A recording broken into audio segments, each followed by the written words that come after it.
Good evening again. My guest this evening is Professor John Nonggorr, a former professor of clinical law at the University of Papua New Guinea. Papua New Guinea is, of course, a country in Oceania. It is one of the most culturally diverse countries in the world, with 841 languages. It is located in southwestern Pacific Ocean, in a region described since the early 19th century as Melanesia. Professor Nonggorr, welcome to Plain Talk, and welcome indeed to Guyana. Thank you, Chris, and I'm happy to be in Guyana. Tell me what has brought you to Guyana. I have heard about Guyana a long time ago. Papua New Guinea got its independence in the early 70s, and one of the countries in preparation for independence that people who were Papua New Guineans went to visit was Guyana, apart from African countries, to draw up a constitution. Yes. So, because there were similar experiences, colonial and other experiences. So I've heard about Guyana when I was in school, but I've been interested to visit Guyana because Professor Rudy James from Guyana has spent a lot of time in Papua New Guinea. And he's been teaching in the law school at the University of Papua New Guinea, taught a lot of our lawyers. And so I've always become friendly with him, and I've always wanted to visit Guyana. So let me tell you, why not. He speaks very fondly of Papua New Guinea as well. Now, a couple months ago, I had someone from West Papua on this program. He was out on an international campaign for independence. Is there any relationship between Papua New Guinea and West Papua? Yes. West Papua is culturally and ethnically part of the island of Papua New Guinea, what is now Papua New Guinea. The people of West Papua, the native people, are very much like myself, as other Papua New Guineans are. And so culturally and ethnically, we are a same group of people. But West Papua was colonized by the Dutch, and henceforth it became a UN protected territory, and then it has become part of Indonesia. So it is part and parcel of Indonesia so far as sovereignty is concerned, so far as the law is concerned. But culturally, and the people are very much like Papua New Guineans on the other side. Do the Papua New Guineans support the call for independence by West Papua? The Papua New Guinean governments have always supported the West Papua as being part of Indonesia. That's the formal foreign policy. It's always. So, in other words, they're opposed to independence. They do not support independence for West Papua, but they support Indonesia's sovereignty over West Papua. But the majority of Papua New Guineans, the ordinary person on the street, we've always looked to West Papuans as part of us. If you speak to a lot of Papua New Guineans, they will tell you that. That 99% will tell you that the people are brothers and sisters on the other side. So it's really That's the expression. Geopolitics. It's more geopolitics. It's more geopolitics, historically, and so it is now. Now, PNG, as I understand it, gained its independence from Australia in 1975. Yes. What has independence brought to your country? Political independence has meant a lot for Papua New Guineans. At the time when Papua New Guinea got its independence from Australia, the population was around 3 million. It's doubled since then. And the majority of the people were rural-based. Is this organic growth from? Yeah, it's basically organic growth. In 26 the population years. has really blown up. So that's in sort of 7 years, it's almost doubled? It's almost doubled. So at the time, the majority of the people were rural-based, and they were basically subsistence farmers. So the issue of independence was not really significant to them because government really didn't affect them. But the people who appreciate the issues about independence and politics and governments and all that decided that Papua New Guinea should get its independence. And so independence has come about. And Papua New Guinea has now been independent for what? Since 25 and 30, 1975, 38 yeah. years, It's going 38 up- years. It's going up to 40 years and to 50 years after a century soon. But yeah, independence has brought a lot of good. But Australia itself at the time wasn't such a developing country itself. Well, you say it has brought a lot of good, but PNG is still one of the poorest countries in the world, with 1/3 of the population living on about $1.50 US cents per day. Is that? Yes, that is correct. The figures are correct. Papua New Guinea, the majority of the people are rural-based, meaning they live on subsistence. When I say majority, it's probably is over 70%. They live in the rural areas, and so when figures like this are used, you're applying to the whole 6 million population. And they don't even live in a cash economy. And they don't really mind about, for example, roads. Mhm. They don't mind about things like, of course, education has not been very well provided for. But the situation for urban dwellers is really bad. The well-to-do, yeah, they are okay. But the not so well-to-do do it tough. In And the urban areas. Yeah, in the urban areas. So the figures reflect that. What I'm basically saying is, when you look at those figures, you need to look at it in two contexts. One is the urban dwellers, and the urban dwellers, the majority who really do it tough, and the bulk of the population who live in rural areas who cash economy means very little to them. But shouldn't you also be looking at it against what's happening in the rest of the world, where people are moving out of poverty, moving out of Oh, subsistence? yeah, absolutely, absolutely. Papua New Guinea has had major challenges, not so much because of independence, but because of governance itself, governments, which is one of the things about developing countries, is governments have not been as good as they should be. Corruption is rife in Papua New Guinea, and that introduces inefficiencies and misallocation of resources. Resources are limited. Papua New Guinea is blessed with natural resources like gas, copper, and oil, but the proceeds from those resources are not managed properly. And so the country has got difficulties. Now, persons may think that you're just grumbling, but you yourself have been a very accomplished academic. Is that correct? Yes, Practicing lawyer. yes, You studied in Papua New Guinea. You got your PhD in Australia. yes, So you also ran a very successful law practice I have, yes, in constitutional and administrative law. yes. So you think that the views you're expressing here are in fact reflective of the views of the people of PNG? Yes, Papua New Guinea has acknowledged that there corruption is widespread. Even governments acknowledge that. It's just that there is an unwillingness to tackle it. And the situation has gotten worse recently. And now, right now, at the moment, they are discussing introducing legislation to set up a commission basically looking at corruption and trying to deal with it. But corruption is not just the only issue. The issue is one of general law and order breakdown, and also people are moving into urban areas, Yeah. and that's creating a lot of social tensions.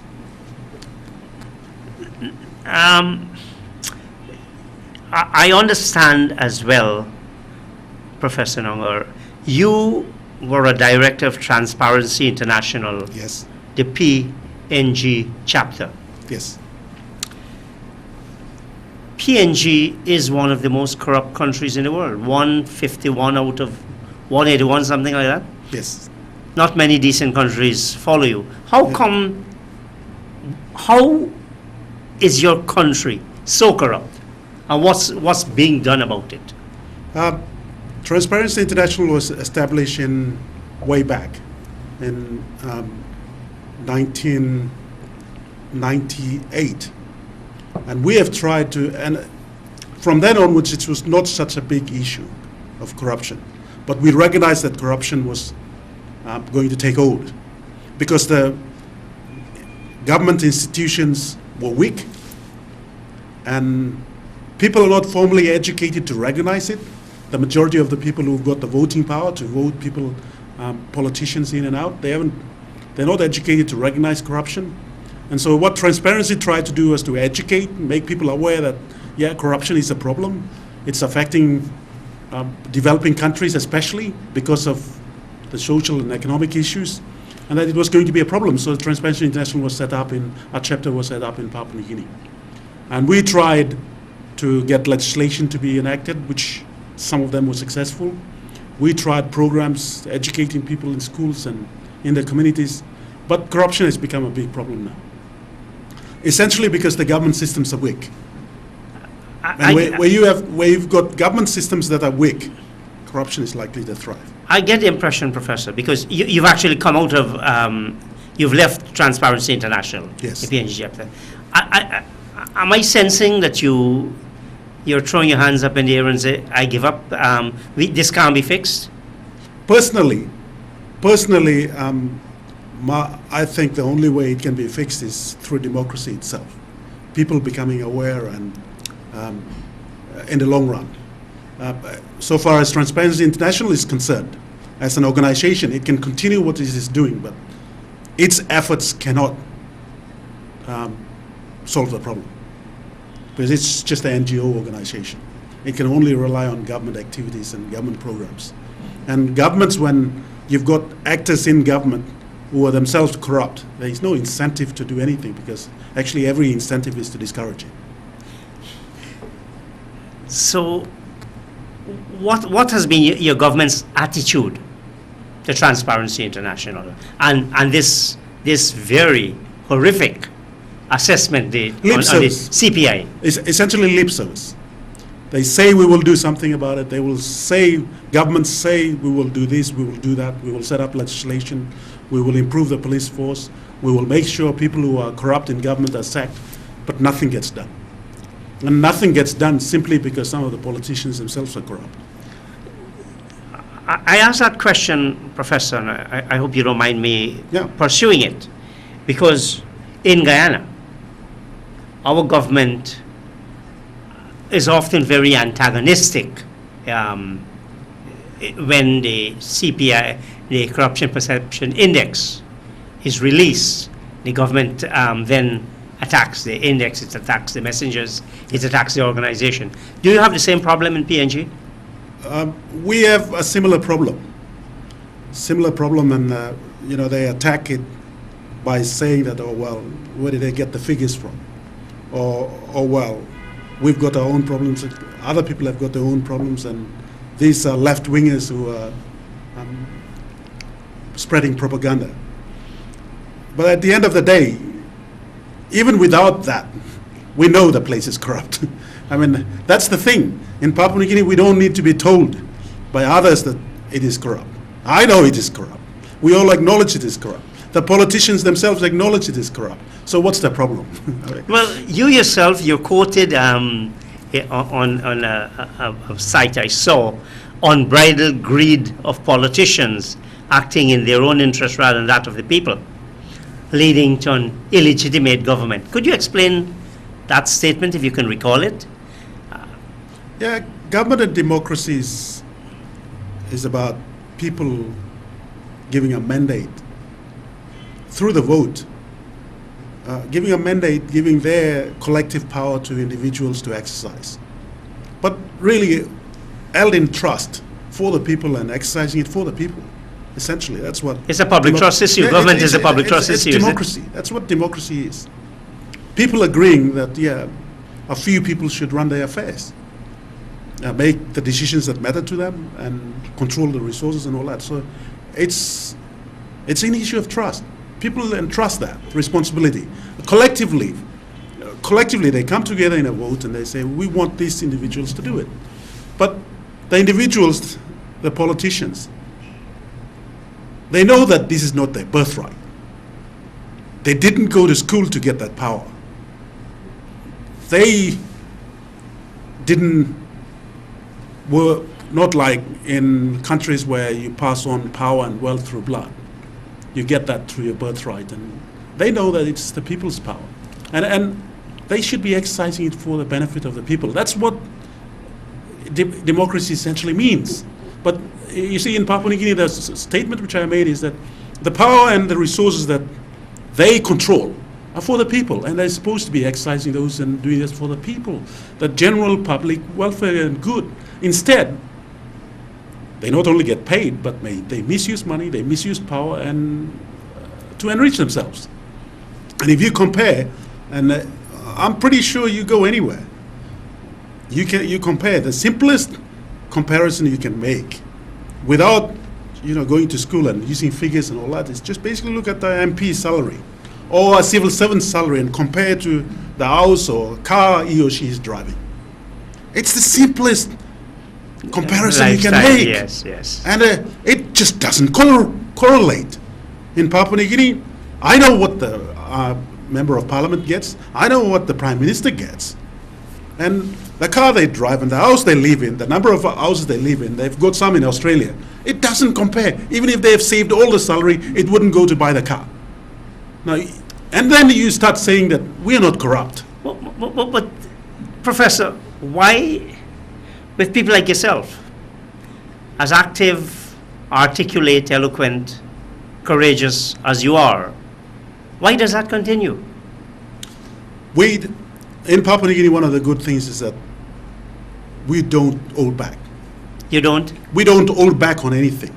If we think you're a scumbag, we say you're a scumbag. But you see, at the end of the day, what really matters is the vote, the ballot box. You've got ethnicity coming in when general population is, they think about the ethnic lines and not so much about the corruption. Corruption is down the list. Ethnicity is up the top. And then you've got people, buying votes. They corruptly pay you to vote for them. All that takes precedence over all the corruption and other issues. So democracy, I would say, produces mediocrity. But in developed countries, that's okay because people are educated. Are you saying this because you yourself have gone to the electorate and they rejected you? Yeah, I have run for election. I've never run for election, and I've never wanted to because I didn't need to. I only ran for election last time because it was 2012. Was it 12 or 11? 2012. Yeah, I only contested an election the last time because the politicians in Papua New Guinea started to, after being corrupt and all that, started to then question the judiciary. Some of the actions they were taking were not good for the judiciary. We'll get to that one. Yeah. And so I decided at the last minute that, look, listen, the only way to correct this, I'm a lawyer, I have drafted legislation, I've done work, I've gone to court, all that, and the only way to deal with this is to go back to the people. And I wanted to become a legislature. So that's why I was unsuccessful in Were you surprised that you lost? I was surprised in a way, but I was surprised simply because I didn't understand the constituency of voters. I didn't really appreciate their mentality. And that's why I was unsuccessful. I wouldn't say I lost because I didn't have anything to start with. So I wouldn't say I lost. I was unsuccessful. You did not win. Okay. I was unsuccessful. But you see, that's the reason why I say, at the end of the day, the power really belongs to the people. And if the people give the power properly to someone, then they will reap the benefits. If they don't exercise that power properly, then you got no one else to blame. You mentioned this question of culture and ethnicity. Now, with culture, ethnicity, and politics so intertwined, and I think I mentioned this 841 languages in Papua New Guinea. How does a country like PNG overcome these governance challenges? How can it? It'll take time. It will take time, but from the way things are going now, it'll take a longer time than if things were going well. You see, because at the end of the day, what Papua New Guinea has to exist as a country. And to exist as a country, some of those cultural differences that impact on governance and impact on the country existing as a country will have to give way so that there's an homogeneous population on particular issues, whilst retaining some of the good cultural aspects, the differences. So that has to happen. It'll take a long time, but it has to happen. Well, and it will happen. What, matter of what time. what is the literacy rate in Poor. PNG? Poor. What percentage you'd say of the people are illiterate? I'd say about 60%. 60%. Yeah. Now, if democracy requires an informed electorate, and you said it will take a long time, can I put you down even to the nearest decade? How many decades from now you think it would take, and what it would take, if it's going to be education or some real dramatic leader, to bring about true democracy and overcome the governance challenges of your country? Unless there is an intervention, and I'll come back to that. Unless there is some intervention to change the course where Papua New Guinea is now, it'll take longer. For What kind of course you're talking about here, Professor?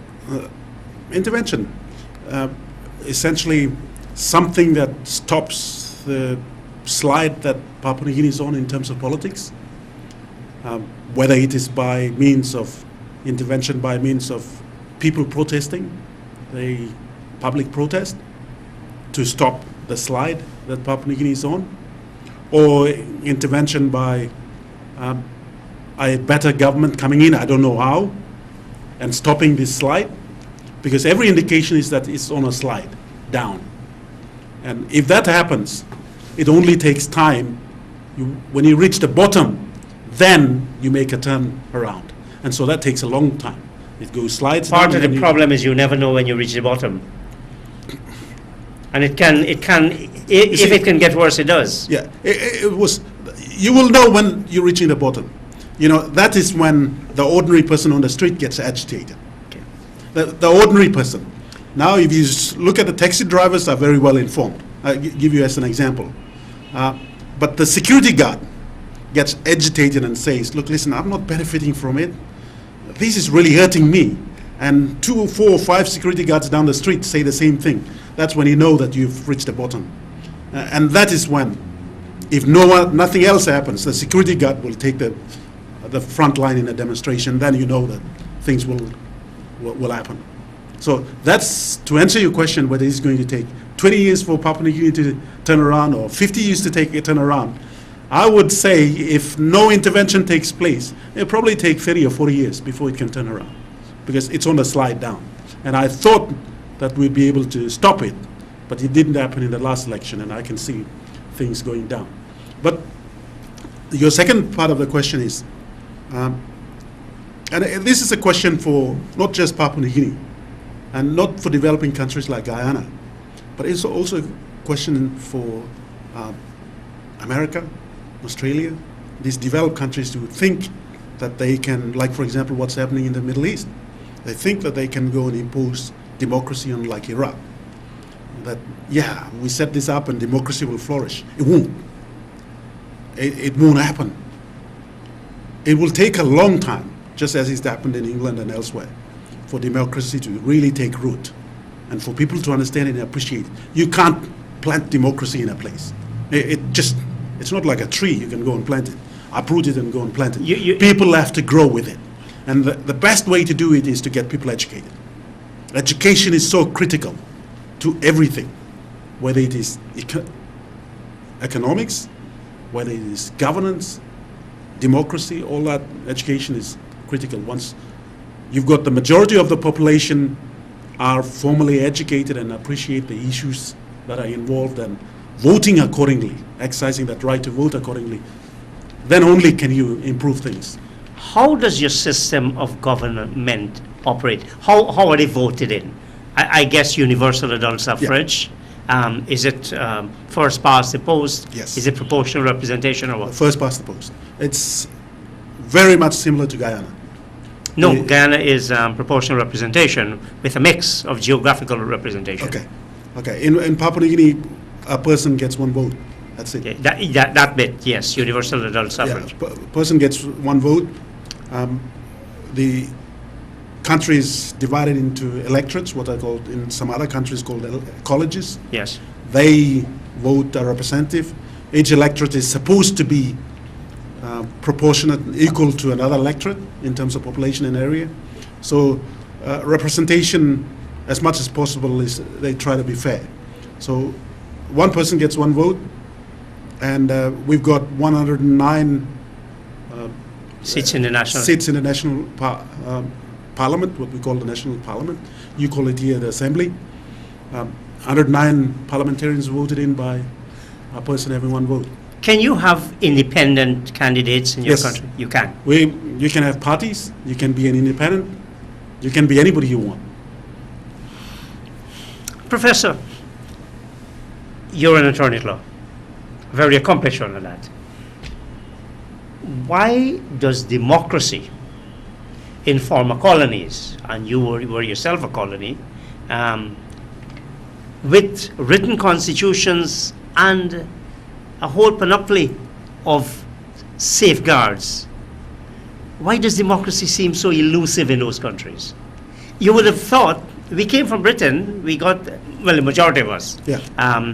As the supreme colonial power, I guess, unwritten constitution, and that has worked well. Why is it with all the safeguards we go to? You have come to Guyana, you went to Africa, you went to perhaps India, you went to Ceylon to look at a good model. You put in the best conditions for development, for democracy, for human rights, and yet we end up with democracy being on a downward slope. How do you explain that? First, let me just confirm what you've just said, which is that, yes, Papua New Guinea has got one of the best constitutions in the world. All the human rights are enshrined in it. Government institutions is the way they will balance and check on each other are very good. Everything is perfect. Now, what has gone wrong? And that's your question. What has gone wrong is, to me, my analysis is this, is that, and this, the explanation really, analysis goes back to one of the questions you asked earlier. Papua New Guinea got independence from Australia, and have you benefited? What benefits have you got? It's too late to lament, but one of the things that Australia should have and ought to have done earlier, if it was a good colonial power, Yeah. colonial power would have been this, to get a lot more people through the formal education system. Get them educated at the local level, and yeah, it has established universities, but at least 50% of the people should have been educated. Then you introduce democracy, it'll work. Democracy is driven by demand. It's nothing else. People have to demand it. People have to demand and say, I want democracy. So people like you can't be pushing it. No, I can't push it. That's what I'm saying. Americans can't push it. People themselves have to demand it. And when they're demanding it, democracy is a big word. What exactly are you demanding? You know, do they demand that there be no corruption? Because if the people demand that there be no corruption in Papua New Guinea, because what they will do is we will only vote people who are not corrupt. Then the ones who are voted will behave similarly. They will respond to the demand. Whereas in Papua New Guinea now, people are not educated. They don't recognize corruption. And if they do, then it doesn't really matter to them because ethnicity comes in. It doesn't really matter to them because some other consideration comes in. Corruption is right in the bottom. I mean, you must recognize this in Guyana. Because when people go to the polling booth, the first thing they think about is, oh, who's from my tribe or clan? Who's from my ethnic group? That's the first thing that comes I was up. going to make that point in response to your position about education and literacy. Because in Guyana, we boast of literacy Yeah. in the high 90s. Yeah. And yet we have the same problem. And like you, we have an excellent constitution. Yeah. Well, it has lots of safeguards. It has some serious weaknesses as well. But so you're saying it has to be demand-driven rather than supply-driven. People have to demand it. I mean, ordinary people have to demand it. You see, I go to the polling booth and I've always voted.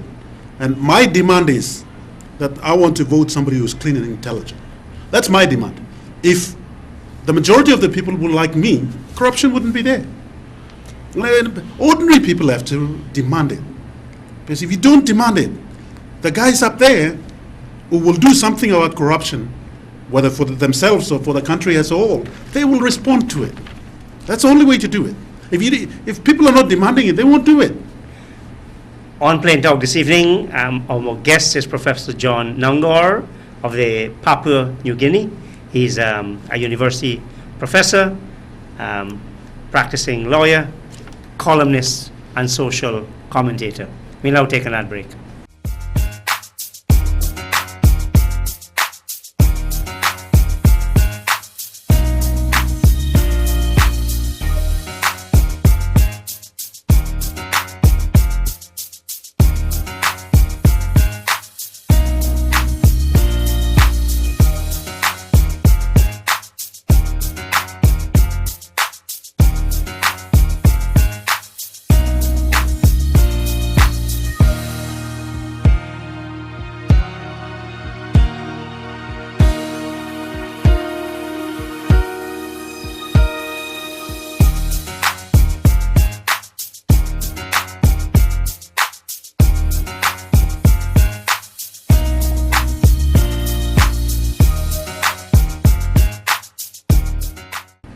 Welcome back to Plain Talk with Professor John Nonggorr from the Papua New Guinea, and we're discussing politics, government, corruption, etc., all matters with which he has more than passing familiarity.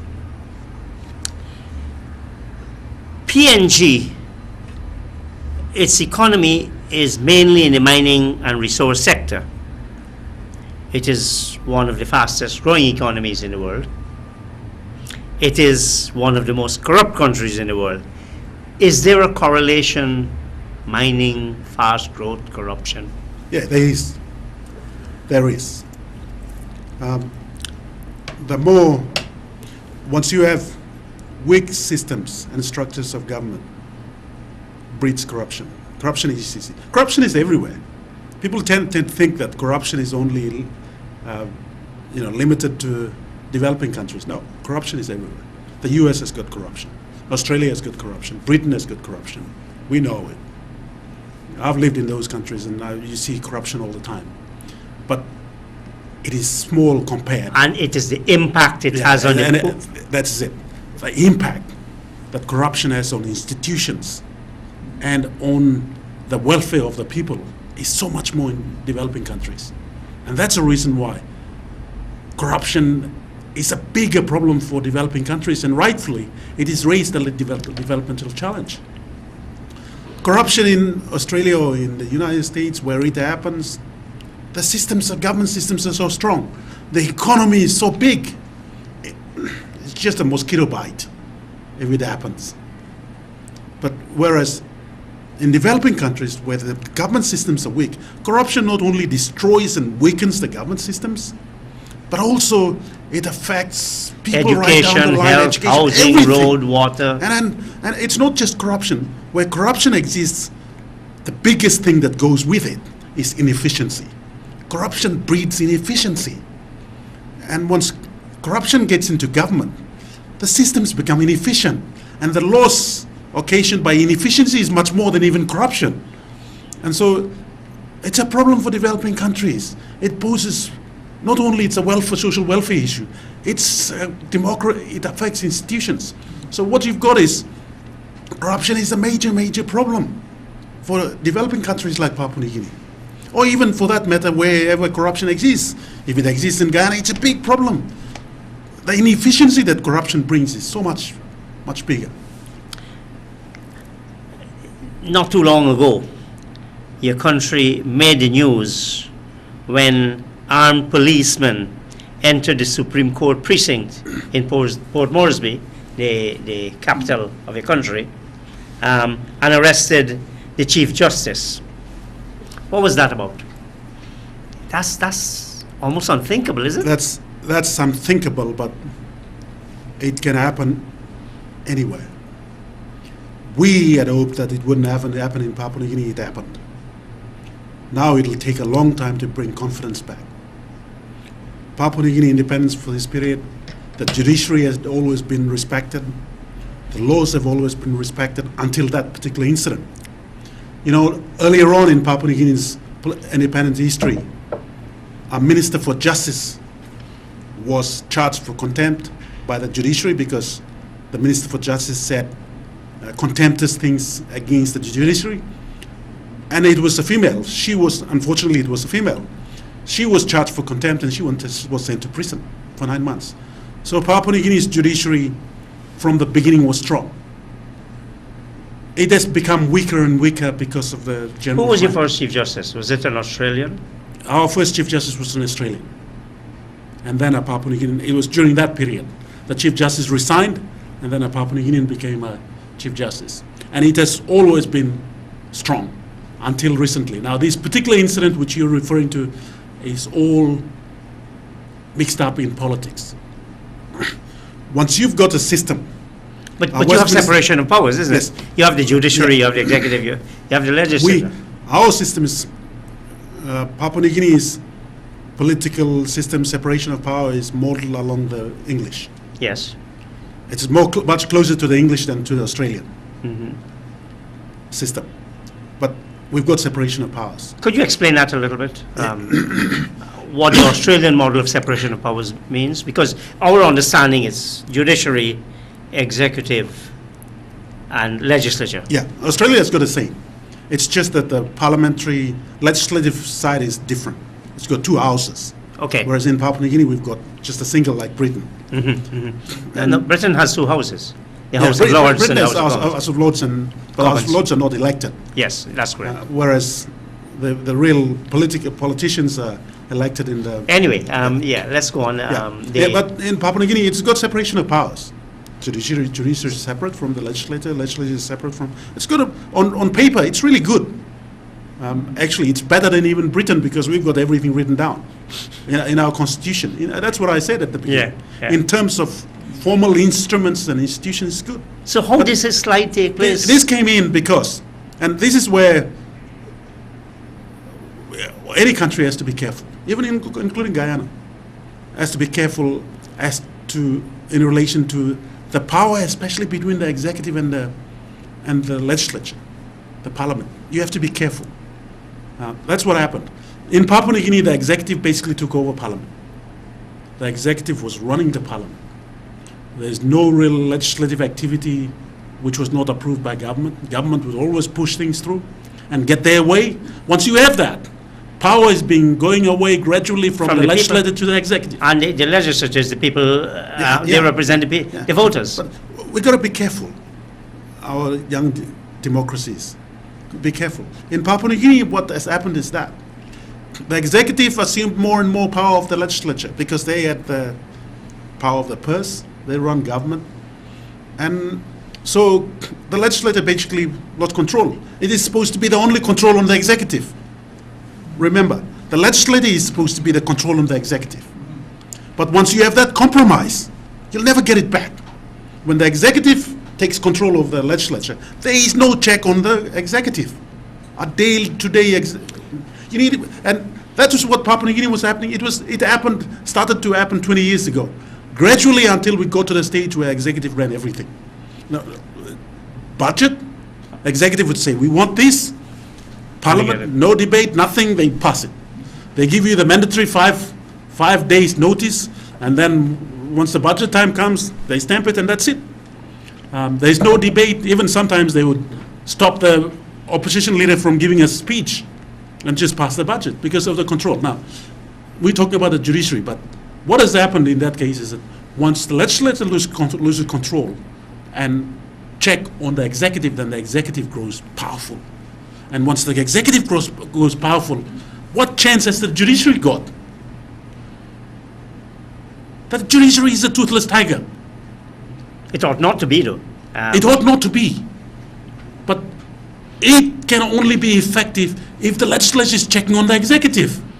But if no one is checking on the executive can run all over. And they get a little bit here, a little bit there, until the judiciary is compromised. The Chief Justice can get compromised and realize that, yeah, the executive is more powerful. It's subtle. Initially, it's subtle. But it comes on, and before time you know it, things get really problematic. Now, in PNG, let me just come back to the question you asked. How come this happened? It's because the executive took control of the parliament, and then they wanted the judiciary to toe their line. They didn't want to, so the trouble started to happen. That one particularly offended you, didn't it? Absolutely. I left legal practice because of that. Some of the strongest statements I've seen in print. You really were upset. Why did it touch you so personally, Professor? Because I realized that there was nothing left in terms of the institutions. I had seen over a period that the executive was getting more and more powerful, and the legislature, parliament was losing its power, absolutely. And then the hope was always that the judiciary would be strong enough to withstand all that, until a politician, this is the deputy prime minister, until he got police. The police were unwilling to go and do anything against the judiciary. He, the politician, felt so powerful enough, regardless of anything else, to get 10 rogue policemen to go and try and arrest the Chief Justice. Now that, it couldn't happen if the legislature was strong. This is a parliamentarian doing it. That couldn't happen. Or perhaps if the court itself was strong. I mean, you saw a similar situation in Pakistan, you remember? Chief Justice Chowdhury, I think it was. Yeah. And the colleague said, no court. Yeah, no. How did the judiciary react to that, Professor? The judiciary is a toothless tiger. The judiciary relies so heavily. Sounds like a toothless lamb. Yeah. The judiciary relies so heavily on the executive, and especially the police. Don't forget, the police are part of the executive. Without the police, even here, what can the judiciary do? It cannot go to the bushes and get soldiers and come marching in to tackle the executive. No. The police are in the control of the executive. Once you've got control of the police commissioner, who the executive hires and fires, with the senior police, who the executive approves promotion and hiring and firing, you've got control. Once the police are compromised, the judiciary can't do much about it. And once the judiciary is compromised, what happens to society? Well, things fall. You don't have a society. So you're right. When I realized that was happening, I was in the front of a demonstration, a protest.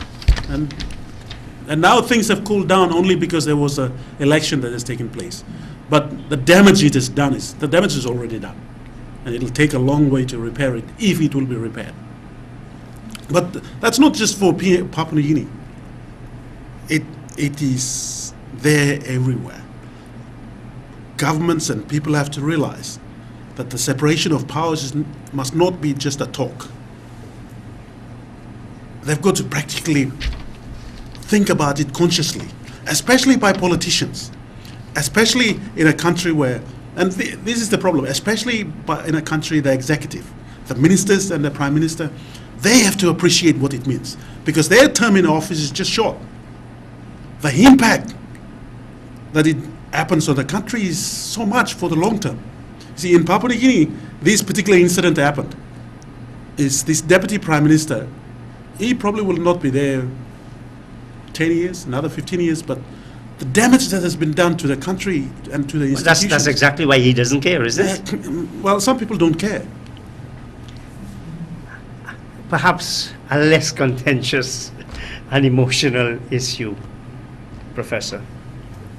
The role of a university in a developing country. You have 3 universities in PNG. Yeah. What role do they perform, particularly given the high level of illiteracy in your country? Universities have got a very important role in the context of education. I mean, education, it is expensive, but the role that education, formal education has in societies is much more than we realize in developing countries. The only reason why there are countries which are developed, we call them developed, is because of education. I mean, there's nothing else. If people think that a particular race is better than another, that's why they are developed, people are wrong. I've lived everywhere, I've gone to school everywhere, and I'm as good as anybody. And the only reason why developing countries like Guyana is because of education. And you get this all the time. You've got to have pride in people who can think really ahead and think sharp. That's a resource that you can only develop and focus through education and university at the university level. University is not just a training ground. It's true, a lot of the people come out, they come and get good jobs and they can run the country, but the thinking part of it is as important. Because unless you're sharp and you're thinking, looking at the development challenges that are coming up, unless you can identify them, you discourse them, and you find solutions for them, and then think about the next problem that might come up, you're going to repeat yourself. You're going to stay behind. So universities are not just for training for the workforce, but they are places to solve problems, really. Intellectual problems. Intellectual problems, but intellectual problems are not in a vacuum. Intellectual problems always have an application. And so even the thinking itself, the process of thinking and at the sharp hand itself is a resource for a country. So universities play a very important role. And unfortunately, the trend now is, but in the 60s and in the 50s and 60s, universities' role was recognized throughout, even by developing countries as well as developed.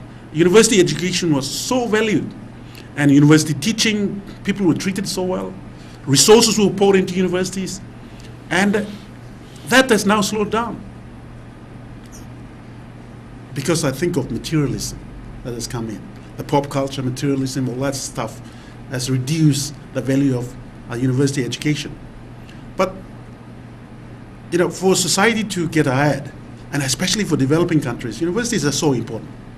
At the moment, universities are being treated, I don't know how universities get treated here in Guyana, but in Papua New Guinea, universities are treated just like any other government department. And it's so sad to see that.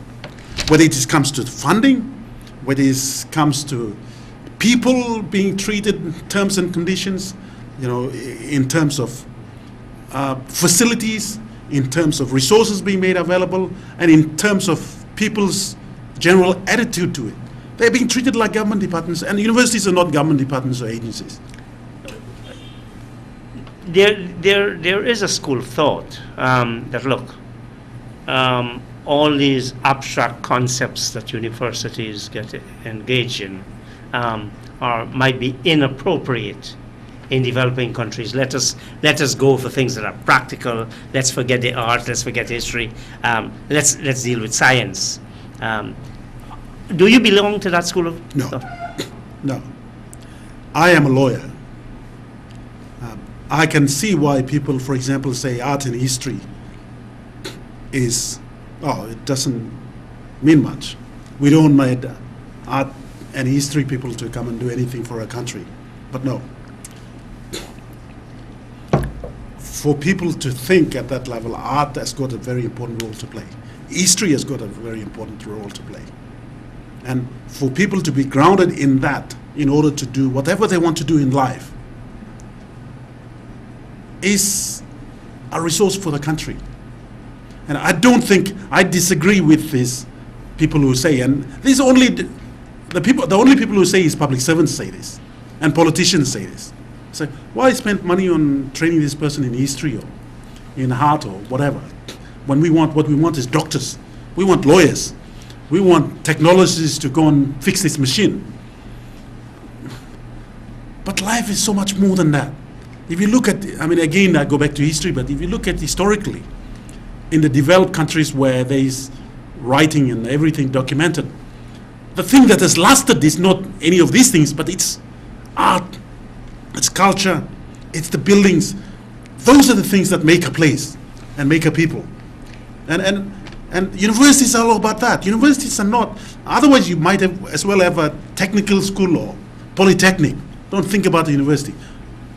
Now, there's an issue as well, and I think it's rather unfortunate, I heard it from a very senior person here, that education is expensive. You just said that as well. We all know it's expensive. But if we want to have an educated population, who should be financing university education? The government. See, the government. The country that has done well, as an example, is South Korea. after the war in South Korea, they fixed a budget for education. No government came in could change it. They said this amount is going to go to education, and they wrote it as part of the law. South Korea, look at where they are. They've done so well. The two IT companies, that's Apple and Samsung. Samsung is South Korean. They've done so well. They're making cars. They're competing with America, no problem. Only because of education. And that education, you've got to value education. You see, politicians have got this problem. Politicians, they've got a short span. Their life is a short span of life. 4 or 5 years is their term. They want to do things that they can show that they have done it within that term. Show for it. So that they can get re-elected or get some credit now. Whereas if you really are a politician in the spirit of the people, you've got to see what will happen in 20 years. Education takes a long time. Now, I think you visited the university, the Turkan campus of the University of Guyana, met with the Vice Chancellor, and of course you've been a long-standing friend of our own Professor Rudolph James. Have you formed any opinions on the university system in Guyana? I was there very briefly, very short, very briefly, possibly less than 20 minutes. So any assessment I make completely would be, have no foundation at all. But just the look of it, I haven't even had any long discussion with the Vice Chancellor. We were there for maybe 5 minutes at a meeting with Professor James and the Vice Chancellor. I was in and out. But from just being there, seeing the facilities, and just for that very short time, I can sort of get some. It reminds me of the University of Papua New Guinea. It's when I say that, what I mean is what I said before. A university being treated like a government department, and when you treat a government department in Papua New Guinea, what I mean is that, okay, you try to look at the salary and make provision for salary.